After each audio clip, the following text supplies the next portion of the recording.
Hi, everybody. We're back with Simon Chokoisky. As you may recall, we talked with Simon in the fall, and he was telling us about the upcoming year in a larger cycle of the outsider, the year of 2020, which is, and in his view, was looking to provide a fair amount of reflection and chaos. Well, we had no idea. So let's go to Simon and get his take on what all is happening. And also, Simon, welcome. Good to see Thank you you. again. Thank you.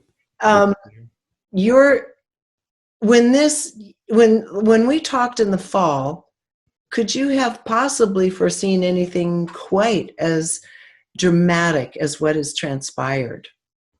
No, and what sticks in my craw also is that we did our session, and towards the end of the session, you asked me, "What do you think about the coronavirus?" And I think I said something like, "Oh, in about 2 to 3 months, it'll pass." And what I did is I gave you my opinion, and what I didn't do is check with the chart. And things like that stick with me because it was kind of towards the end of our session and I had finished looking at the chart and you asked that question. And I firmly believe that we practitioners have to stand up, stand behind our predictions. And so I stand behind that by saying that I made a mistake, actually, that I did not, when you asked me, I didn't do the due diligence, which was to translate what the chart says. I gave you my opinion, and you know how good opinions are, right? Well, I have to say, Simon, I don't think there's anything wrong with an opinion, but I agree with you that if we're looking at it from an astrological point of view, it is probably good for all of us to say where we're coming from when we state something. So Yes. yes, I agree with that. To just So say this is opinion, yeah. I'm fact checking myself, and this comes from my own practice of predicting sporting events and political stuff, where you're fact checked by the fact that the event either happened or didn't. So I strongly believe in that. I don't like, you know, I don't like covering things up. We should all be upfront about, what we say, and we should stand behind And it. then we screw up. And when we screw up, Yeah. and it's interesting because reading the chart is interpreting symbols. So I think last time we spoke, I believe I mentioned something like one of the justices will have ill health, or even a Supreme Court justice might die, because in the ninth house, the House of Justice of the United States, there is the symbolisms for death and rebirth. But how it seems to be playing out is that we're seeing a death and a rebirth of justice itself, the principle of justice. And of course, it's there in the chart. And, I took one road, and the way it's playing out seems to be a slightly different way, a more philosophical, a grander way. Does that make sense? Yes, absolutely. And that's really critical to what's going on now. So as we look at the story, so first of all, in your opinion at the time, you thought, oh, COVID will be over in a couple months, 2-3 months or so. Now let's start with COVID and look at what you're seeing in the chart, what that's looking like, because there's speculation all over the place. The world's economies have been pretty much trashed. A lot of schools are saying they aren't opening. Others are saying they are. Everyone's affected by this. Yeah. Well, look, in looking at the chart of the United States, we're having a birthday in July. The United States is, and looking ahead at the next year, we're still in trouble. We're not out of the woods. So I, and it's not just that, we're in trouble financially as well. I think this current stock market surge is it doesn't really reflect, I think, what's going on in the world. And you don't have to be an astrologer to know that people are, unemployed. I think this economic crisis it will be just as severe as the health crisis. And so moving forward, Look, I think we have more, especially towards the end of the year. So I stand by what I said earlier. I do think we're going to see a change in regime. I think Trump will fall, but I think the person who inherits the presidency is the first year is going to be very tough. I think there will be great controversy around whether the person was fairly elected. And I've looked at that. I've looked at that in depth, and the answer is very clear that the election will be actually just, believe it or not. But it will be called into question. Do not doubt that. There will be all kinds of, a lot of heat and a lot of uprising about, no, there was fake, there was cheating, there was this. But the election will actually be just, according to what I can tell. And I believe it is going to be, it's not going to be Trump. And what we say in the spiritual tradition is when a person, when their karma is ready, when their downfall is imminent, the person just starts getting these ideas to say and do things that precipitate their downfall. And of course, Trump isn't doing himself any favors the last few weeks, as he's kind of digging his hole deeper. And you can tell that this is a person, whether you love him or not. I mean, again, I try to stay as objective as possible, but this is a person who lives in perpetual fear, because the moment, people started marching in Washington, D.C., he ran to the bunker. Right. Right? I mean, right. Who does that? Who does that? Yeah. And yet, so he ran to the bunker the moment people hit the street. So this is a person who lives in fear. And then of course he said later, no, I was inspecting the bunker. Right. Yeah, sure. Right. That was the story. That was the story. So this is in contrast to, when we spoke, we talked about the United States is in a period of revolution. It's in a period of an outsider period. And sometimes it takes an instigator. Trump is very much an outsider, and he has provoked this, I believe. And so, love him or hate him, he's actually been the agent in a sort of way of this revolution. We had killings, we had under Obama. We had this problem under Bush, we had it under Clinton. We didn't have revolutions. So it's interesting that it's happening now under Trump. And, one thing about revolutions is there's two ways to do them. One is with violence, the other is with peace. And something that Dr. Martin Luther King said, before he started his nonviolent movement, he was a believer in nonviolence in personal relationships. If you harm me, I'm not going to I'm going to give you the other cheek. Go ahead and hit the other cheek as well. I'm going to try to, but he didn't believe in it on a mass scale until he found Gandhi's teachings. And he found what Gandhi did with his nonviolent movement was the results were incredible. See, people think, oh man, that nonviolent stuff doesn't work. Well, hold on.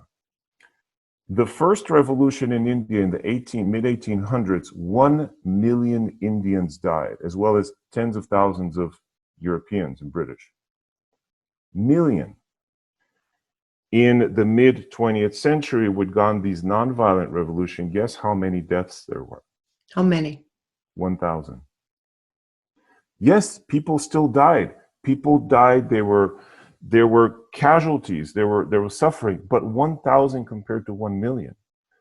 Nonviolence works, but it takes a certain ethic. And it says, I'm standing up and I'm facing evil and I'm denouncing evil, but I'm not denouncing the evildoer, because I'm actually forgiving them in my heart while denouncing the evil action. That's the difference. And it takes strength to do that, not weakness. So this is where we are. And I think we're seeing both the denouncing, the rioting, which is the lower end of it, and we're seeing the peaceful protest that denounces the evil while, embracing the good. And it seems to me, just in observing, that it's far outnumbered. The people who are peacefully demonstrating far outnumber the opportunists that might be looting, for example. And it does seem to me to be, as in any situation of this nature, opportunists always will come, they'll surface at one point or another. But the amazing way in which people are coming together, massive numbers of people all over the country and now world, to start meeting this, as you say, higher type of justice. I love what you said, and that you could see in the chart that some shift in justice was due, and that we're watching it play out in such a really an incredible way. I'm so impressed with generally how people are behaving and conducting themselves and trying to really uphold the notion of peaceful protest amidst all of the chaos and the heat and the pain. And the thing is, what happens in the USA, we're like the opposite of Vegas. What happens here doesn't stay here. It goes all over the world. So it's happening in London. It's happening in all over the world. I have students from a bunch of countries, and they're like, yeah, downtown is occupied right now by protesters. Yeah. And that's the beautiful thing. We lead. We lead by example. We meaning the United States. And by bad example as well as good example. And you asked me about COVID, and I just I pulled the chart, to do my due diligence for the question. Look, I think after September of this year, it's going to come back. I think this is not something that has been wiped out. So I think in the summer we're probably okay, but I think we have another season potentially of this. But will it be as bad? I don't think so, but I think it will be back. So one of the implications of that, I mean, there are a lot of implications of that if it does come back in the fall. Economic, yeah. This is devastating. We're already devastated now. What you mentioned earlier was interesting, because I've had this talk with my father, among other people, which is just kind of throwing your hands up in the air. How can this stock market be operating in a complete bubble detached from the actual economy, where real commerce, on the ground, people on the ground, and the loss of their employment and so forth have no effect whatsoever on this stock market? Do you see how this delusional state, does this show up in a chart, this delusional state where the financial sector and economic have nothing to do with each other anymore? Or do you see a time where that financial sector is going to have to come due? It's going to have to come due. It will come due in the fall. Let me look ahead. There's also something coming this summer. I think there are going to be some.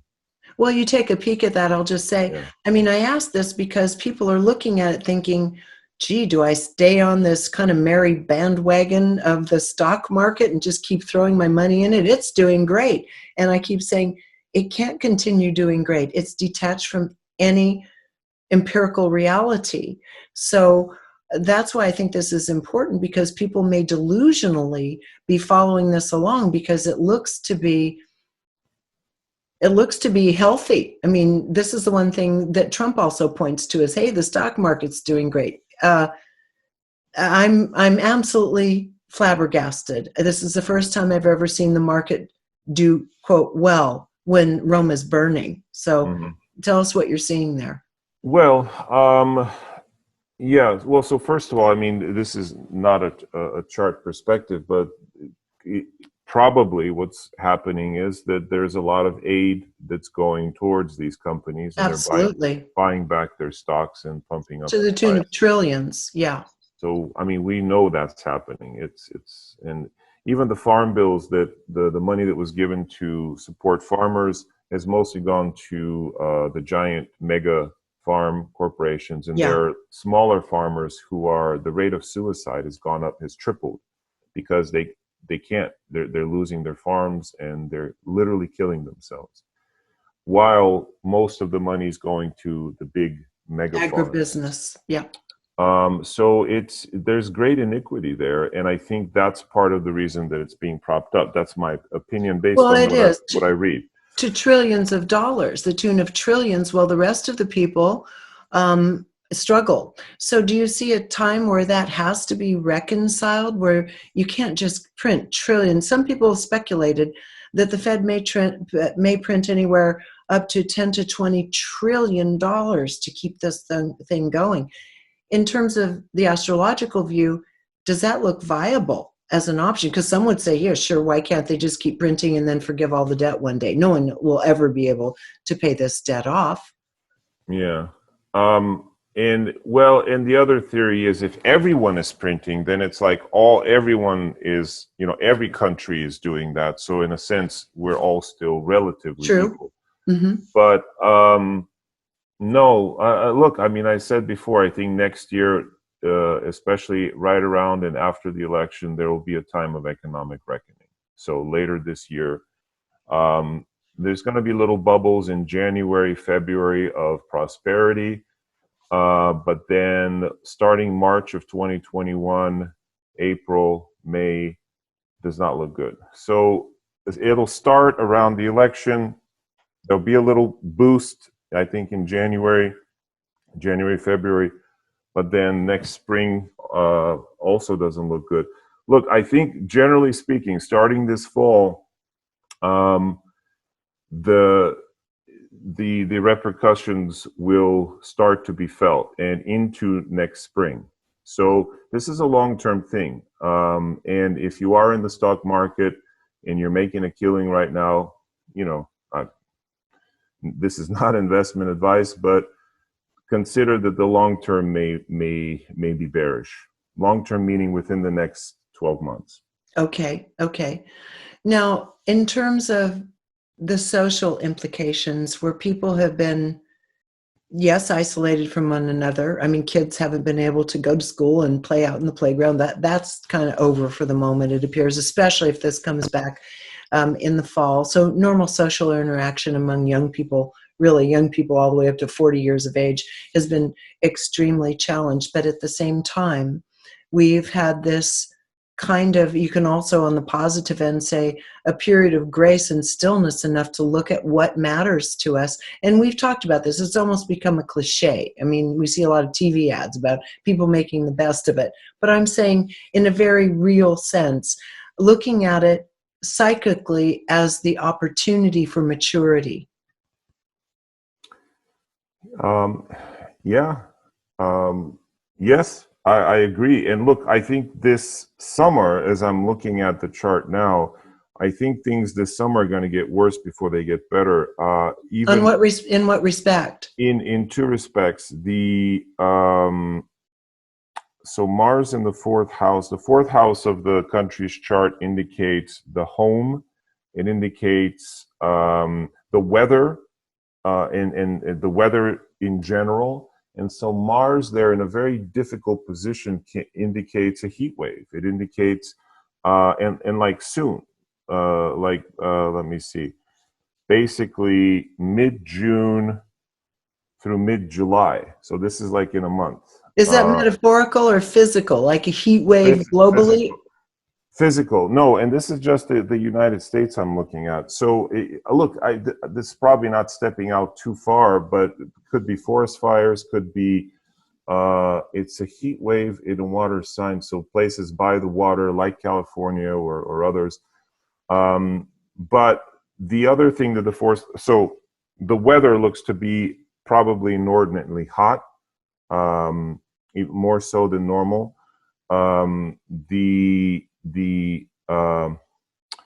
The tension is likely to get even more intense between June and July, before it, eases up. So this is not a flash in the pan. This is not something that is, like the Rodney King thing. There were riots for a few days, and within a week or two, it was all back to normal. I don't think so. I think that's why this is being precipitated. And like we said just off camera, I think, Trump and his presidency is in a roundabout way, it's instigating for all of this stuff to come out, because you know, in Ayurveda, the type of Eastern medicine that I study, when you have a disorder, for some disorders, you need to provoke it first, so it comes to the surface before you can then say lance the wound and let the, you know, the stuff flow out. So this is the provocation, and what we're seeing is the process of cleaning that wound, of letting all the, you know, the junk, the pus, if you will, flow out. Thank you. That's very descriptive.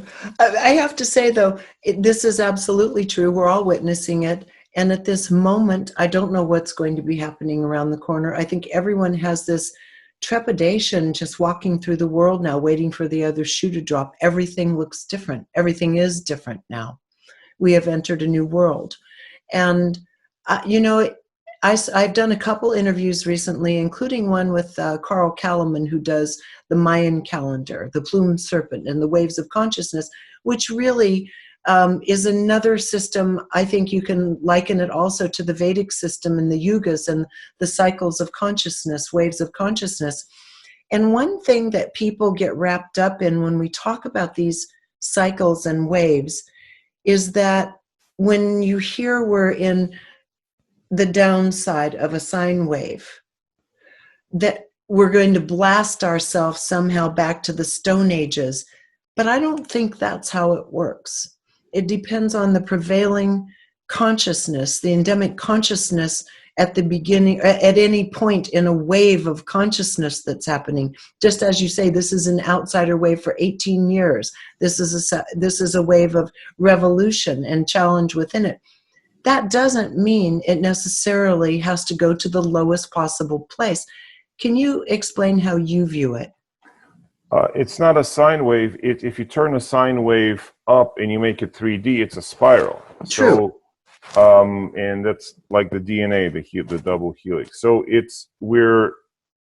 I think we are moving forward in evolution. The Vedic view is that we're in the, what's, according to some, called the Dvapara Yuga, the second age. So the worst age is Kali Yuga, where there's complete ignorance and human beings destroy each other. The second stage is Dvapara Yuga, when science and the mind, the projections of the mind create structures that create harmony for human beings.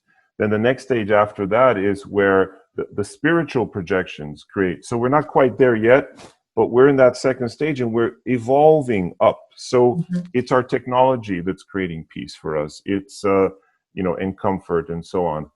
But, you know, Dr. King said that it's not where a person stands during moments of comfort that defines them. It's where they stand during times of challenge and controversy. And so we are being made uncomfortable so to see where we stand. And the beautiful thing is, these are opportunities for us to go, okay, I'm going to choose the side of truth. Let's face it. Even the NFL commissioner came out and said, you know, we were wrong about Colin Kaepernick. We realized that he was actually standing for something which was against police brutality. So we didn't see that before. So it's giving people a chance to go, you know what? Okay, I get it. I get it. I was on this side before, but now I'm starting to see that there is a problem, and I'm going to stand on this side of it. So I think these are great opportunities to pick, not to pick a side, but to, you know, to stand against evil.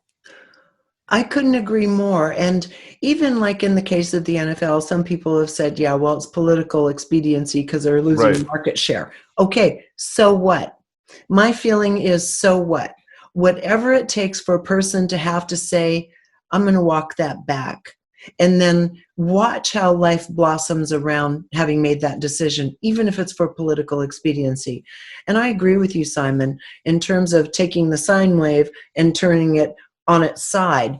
And the notion that 100 years ago, African Americans had no rights in this country. We were lynching people in this country. And what happened? Women. Yes, and with women. And that all of this has happened in a brief 100 years to where whites and blacks are side by side. I'm not interested in all of the commentary on whether someone's just acting in a politically correct way, whether they're serving themselves. The point is, if they're shoulder to shoulder out there, then this kind of change is happening. To me, it's going to be happening on a systemic level that's so much higher than anything we've seen in the past. I'm very, like I said at the beginning, I'm really proud of what people are doing, what they're coming to, how they're helping each other find their voice. But what about the whole notion here that one culture, there are people that feel their own culture is having to give way to something that they're not part of. And this is where you see the fighting and literally the political jockeying and so forth. What do you say to people that are feeling their predominant feeling is not one of hope and change in a time of revolution, but one of kind of clawing to what's known and familiar in the past? What do you say to that? It's in all of us. We are all biologically, we're all racist. From the earliest times where we were in our tribe, and then there was the other tribe, and we didn't know, were they going to get us or not? Or there's the tiger, and there's my family. We're designed genetically to fear the unknown, the other, and because of that, it's a difficult impulse to overcome. That's why you need a spiritual basis. But this has happened before. It was the Irish 100 years ago, right, that everyone feared. All those, illiterate, drunkards are going to invade our land, and it's going to be, that's it. It's all over for society. One of them was my grandpa. He was an Irish drunkard. Hey, you turned, right? And what happened? During even this is maybe not the best. I mean, okay, it happened with the Italians. It happened with Jews. It happened with every nationality that wasn't whatever pure. Hello, who is pure? It's the native tribes who were here. So we're all invaders in a sense. And before them, maybe even the native tribes were invaders as they were battling. This thing, it doesn't have a beginning. There, in fact, if you want to talk about original Americans, many African Americans date their ancestry way back farther than a lot of white folks. Absolutely. They've been here since what, the 1700s, 1600s? Right. Anyway, but that point aside, that impulse to fear the other is within us all. So you just have to look at history. What happened with the Irish wave, with the Italian wave? What happened? Did you lose your lifestyle? No, in fact, you gained, because anytime there's an influx of different ideas and different people, we always gain. The example I was going to give is the Manhattan Project, which is probably not the best example, but the best scientists of the world that split the atom, there was only one who got his degree in the United States out of hundreds, I think 300-400. They're all foreigners. Mm-hmm. So we got the best talent from everywhere. How is that a bad thing? Now, it doesn't mean if you don't like, certain culture that you have to hang out with them. But you recognize, okay, this is a certain culture. I don't like it. That's fine. But you give them the right to follow their culture. And over time, you may find you have, points of agreement. Like, to me, I love people who are into the stuff that I do, and whether they're Native American, African American, Europeans, South Indians, doesn't matter, because we're sharing ideas and we're so excited to interact. And there are other people, whatever their race, if they don't share my, then I'm not into them. But it's not because of their race or culture, it's because of our shared love of ideas. So how can you exclude someone who is a brother or a sister to you at heart, in your soul? My guru used to look at us all as we were kind of sitting there, and he'd say, look at you all, you're all Indian. And we're like, what do you mean we're all Indian? I'm an American guy, she's Canadian, she's South African, he's from Puerto Rico. He said, no, your souls are Indian. and that's where we have to find our families, on the soul level, I think. So those people who are probably, look, rightfully afraid. It's a genetic thing. There's nothing wrong with being afraid. But use your head and your heart to look at history and go, Okay, this has happened before. And maybe it was even tumultuous. What happened when we gave women the vote?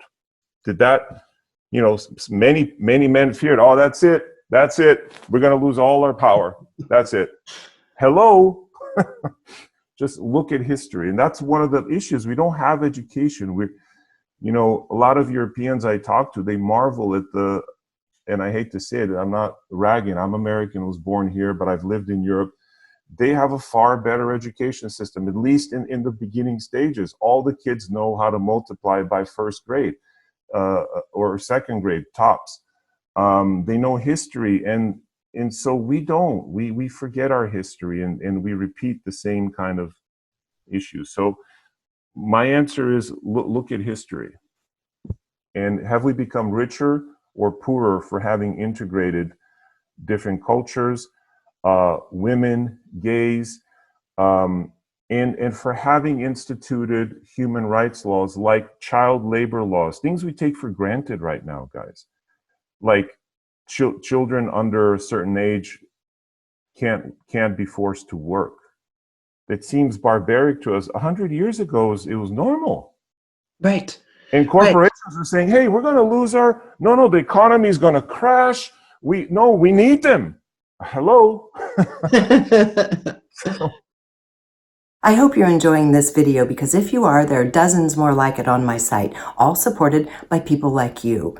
So if you'd like to keep this work rolling in and join our community, just click on the Patreon button at reginameredith.com. That also gives you access to insider commentary, my live book club, and other live events with special guests. So join in. Thanks. No, I agree with you. We're so much further along in our evolutionary path than we were even 50 years ago.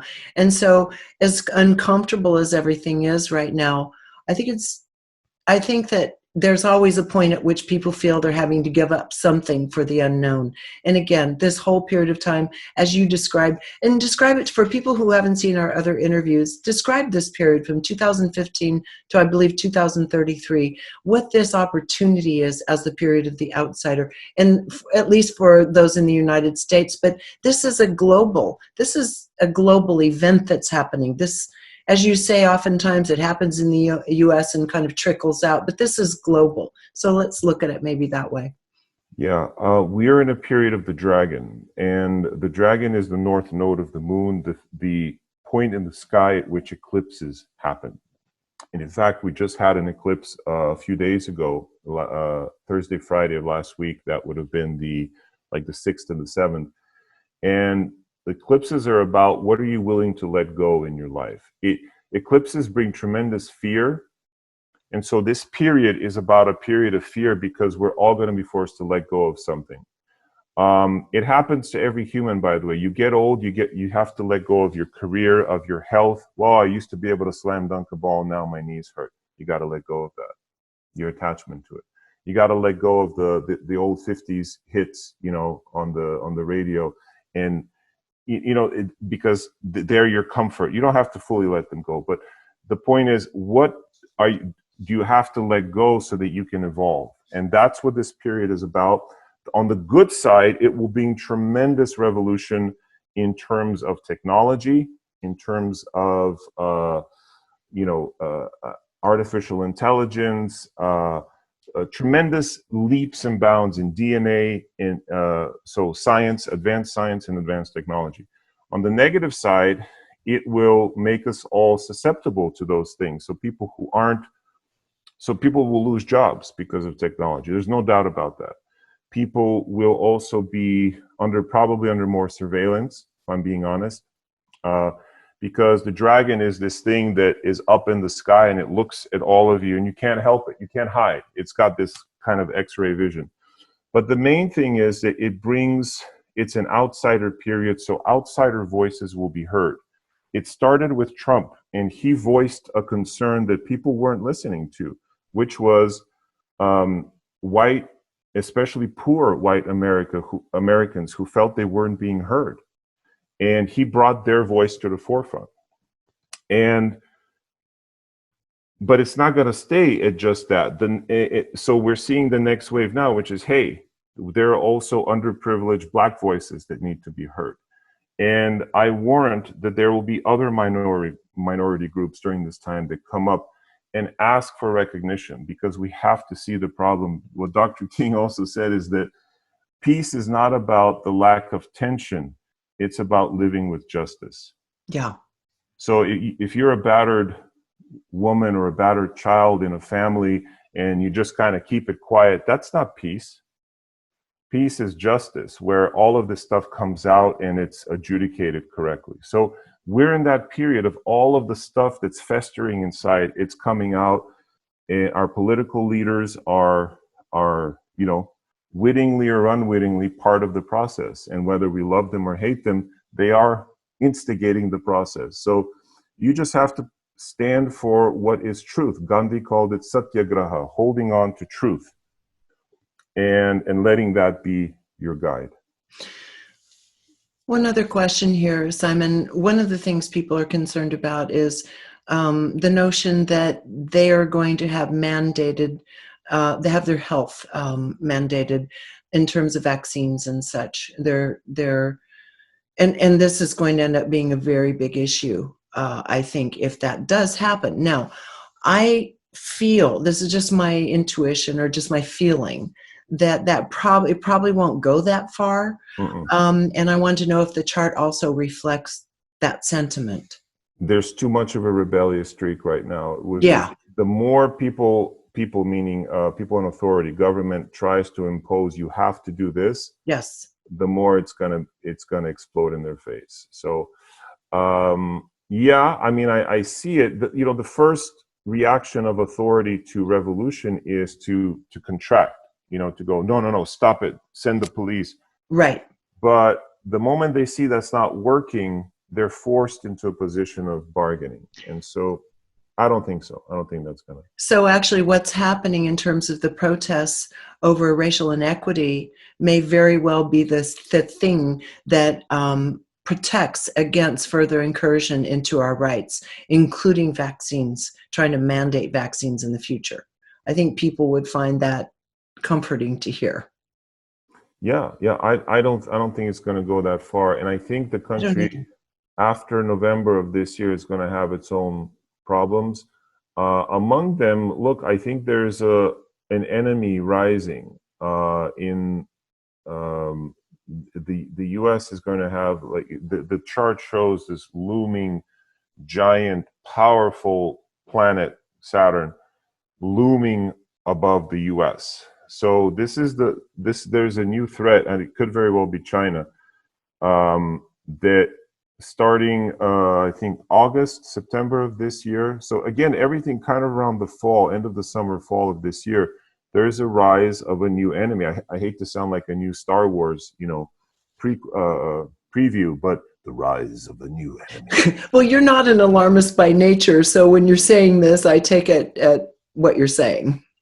That's the symbol. It's a triple strength. It's as strong as it can be, this planet Saturn that's kind of looming over the United States for the year. Okay, so from July of this year to July of next year, particularly between late August and November, there is this threat, this looming threat of this enemy.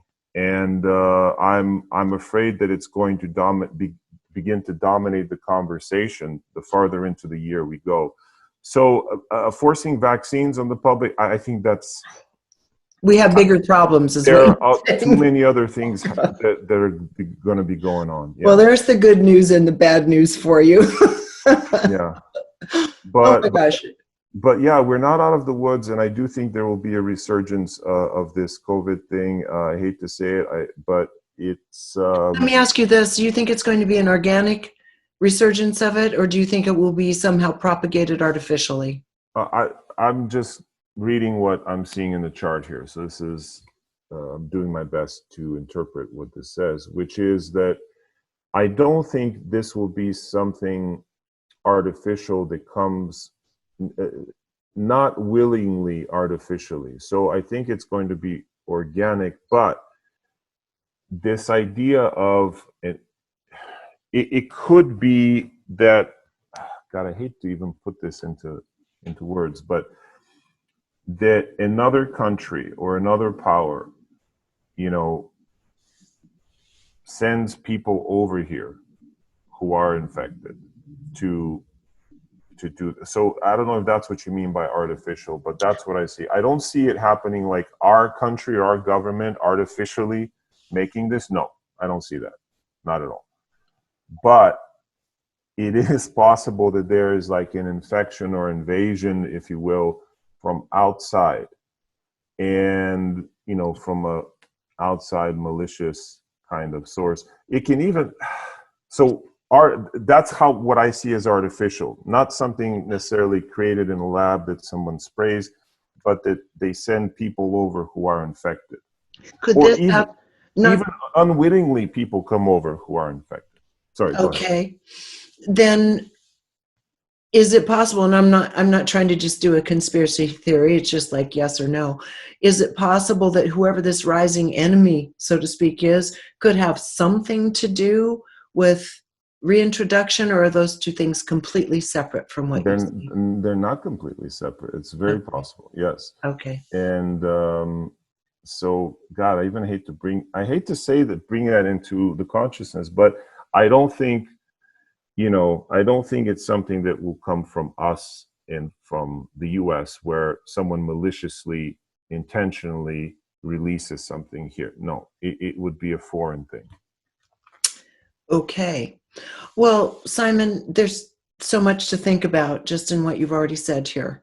I'm focusing on the positive. The larger essence of this is in finding in ourselves what's no longer serving, what's no longer working, and knowing that this is our opportunity to let go. This is an opportunity for justice to truly, finally be embraced on some really critical levels, certainly. Not just in the US, but around the globe. The inequity, the fear of other, as you say, it may be organic, but it's time we start reconciling with the fact we all have a right to be here and we all have something to contribute. So what else would you say, kind of in summation here, about this period of time? We'll probably talk again in a few months, but getting through the summer and into the fall. This is all temporary. As intense as everything seems, this too shall pass. And looking at the chart of the US for the second half of 2021, things look better. I think it's just that first year of the new, the new regimen, the new regime, that will be tough, but things improve. So in terms of financial stuff, the financial crisis is not going away. It's going to be here for another year. So don't think it's over. Be selective about what you what you do with your money. The last thing about what the dragon represents is it represents alternative forms of currency. So cryptocurrencies, all of that, they're here to stay, folks. I remember back in '95 when people were going, I think it was Brian Gumbel, he said, isn't the internet just so you could put pictures of your cat on there? That's what it's for? Nobody had any clue because the technology hadn't advanced. Now, of course, so that's where cryptocurrencies are. What is it? Fake money? Is it computer money? I don't understand. 10, 15 years from now, people are going to look back and go, oh my God, we were so stupid. So they're here to stay. And I think they are part of the revolution because people are unbanking themselves. They're going to pull out their funds from banks and have self-custody. And there's a thing, I'm not a huge advocate, but I see the upside of cryptocurrencies where not only do you hold your own money, but you can stake it so that your money is earning 5, 6, 7, 8, 9, 10% interest for you instead of for the bank. Yeah. And that's possible with cryptos. You just hold it and you're making 10% versus giving it to the bank and making 0 point something percent while they charge you, fees and whatnot. So I think that's also a revolution. It's a personal revolution where each person will be able to self-custody their own financial future. So that's coming. That's around the corner. It's a time of revolution. But the thing about revolution, what the word means is things revolve, right? Things keep moving. So the wheel is turning. And if you happen to feel like you're at the bottom of the wheel at the moment, it's temporary. It'll about to turn, and pretty soon you'll be on top. So just remember that. Do you have any of your own internal kind of intuitive reflections about this period beyond what you see in the charts that you'd like to share?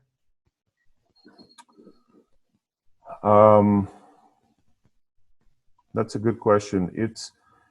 It's really helping me to grow. Like, what would I, because my question is always, what would I do? You know, people have what would Jesus do sticker. Well, yeah, what would Jesus do right now?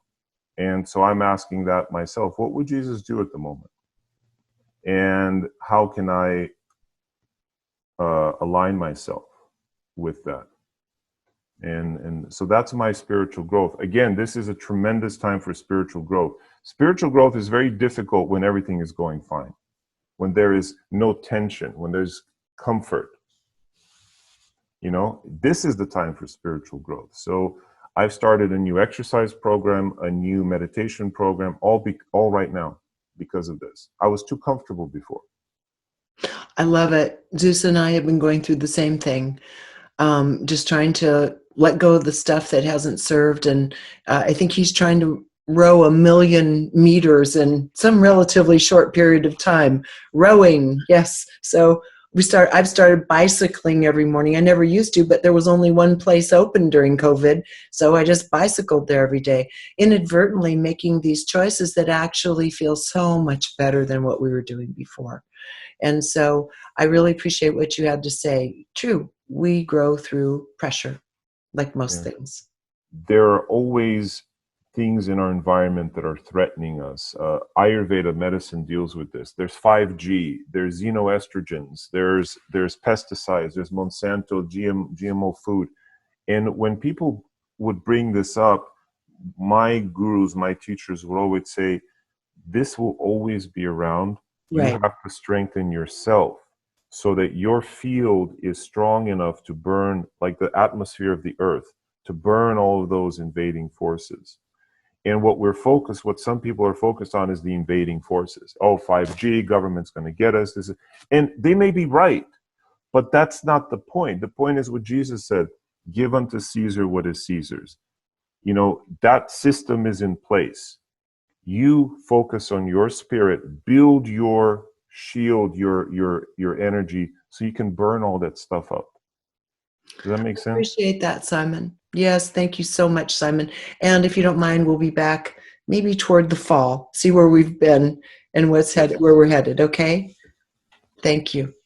Again, everybody, if you want to connect directly with Simon, you can do that at spirittype.com. And for all of his many books, which I've interviewed him on, so you can look into our archives, also Gaia archives, you can go to Barnes & Noble, Amazon, or any major bookseller. Until next time, thank you for joining us here on reginameredith.com.